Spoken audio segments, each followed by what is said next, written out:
아이를 이해하는 공간 아이해입니다. 오늘은 특수치료에는 어떤 것들이 있는지, 우리 아이에게 맞는 치료는 어떤 것인지에 대해 이야기해 보도록 하겠습니다. 먼저 특수치료의 종류에 대해서 이야기해 보도록 하겠습니다. 특수치료에는 많은 치료가 있습니다.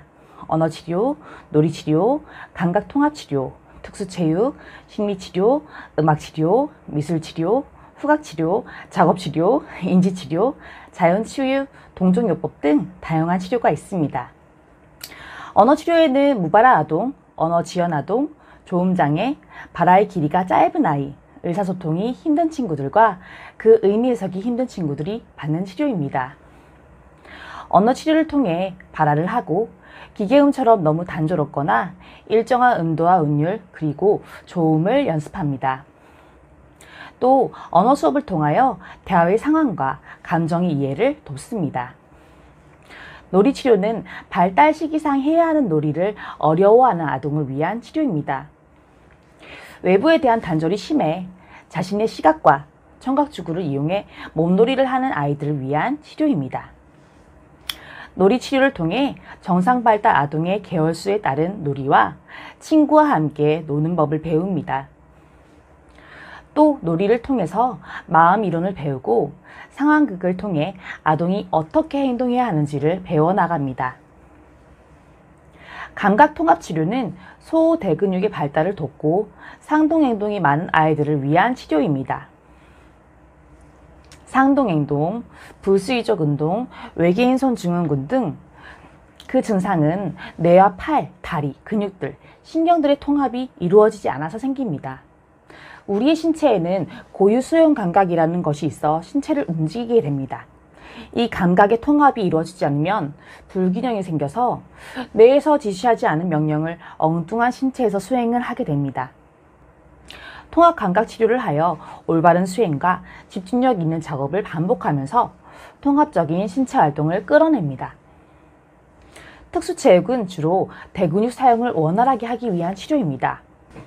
특수체육은 공 굴리기, 공 던지기, 공 차기 등부터 정글짐 오르기, 장애물 뛰어넘기, 평균대를 이용하여 전정기능과 균형 잡기, 대근육을 올바르게 사용하는 법을 배웁니다. 자폐 아이들이 커가면서 신체 성장에 맞는 운동을 필요로 하지만 태권도나 합기도 등 일반 체육센터에서 운동할 수 있는 기회는 아주 적습니다. 그래서 발달아이 인지와 정서에 맞는 특수체육을 따로 수업합니다. 심리치료는 마음이 불안한 친구들을 위한 치료입니다. 감정을 닫아버린 아동이나 공격적 성향 또는 자애성이 강한 아동을 위한 치료입니다. 불안하고 예민한 발달아이와 자폐아동은 자신의 마음을 언어 사용으로 잘 표현하지 않고 또 스스로도 표현을 어려워합니다. 그래서 심리치료를 통해 자신의 기분을 표현하는 법, 스스로 감정을 다스리는 법, 욕구 표현을 바르게 하는 법, 또 참아내는 법을 배웁니다. 마음이 아픈 원인과 해결 방법을 배우고 마음의 안정을 우선으로 하는 치료입니다. 음악치료는 청지각이 예민한 아이를 위한 치료입니다. 물론 심리적 불안 상태를 보이는 아이들도 이 치료를 받습니다. 음악을 통해 마음의 안정을 찾고 자신이 좋아하는 음악을 모방하기도 합니다. 음악치료를 하면 악기를 연주하거나 개 이름을 외우고 또 스스로 연주합니다.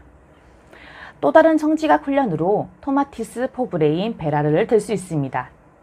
헤드셋을 끼고 하는 훈련으로 기기를 대여해서 가정에서도 사용이 가능합니다. 토마티스와 포브레인, 베라르, 뉴로피드백은 청지각이 예민한 아이를 위한 영상에서 다시 한번 말씀드리도록 하겠습니다. 미술치료는 시각적인 인지 기능이 예민한 아이를 위한 치료입니다. 그리고 상동행동이 많은 아이들의 감각을 키우기 위해서도 좋은 치료입니다. 색과 도형을 시각을 통해 구분하고 반복적인 미술 활동으로 아동의 인지 기능을 키워줍니다.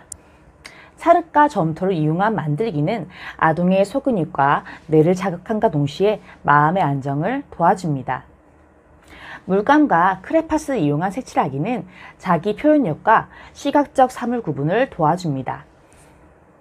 지금까지의 치료를 종합해 볼 때 어떤 치료가 중요하고 어떤 치료가 우선되어야 하며 또 어떤 치료를 지속해야 되는지는 아이의 성향에 달렸습니다. 비장애인 아동의 성장에도 정해진 답이 없듯이 발달 아이에게 맞는 치료법을 찾아야 합니다.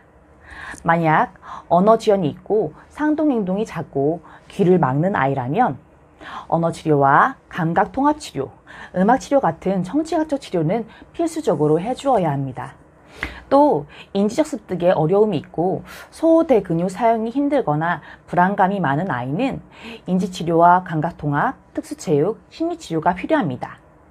하지만 너무 많은 치료는 아이에게 버거울 수 있다는 점 꼭 기억해 주세요.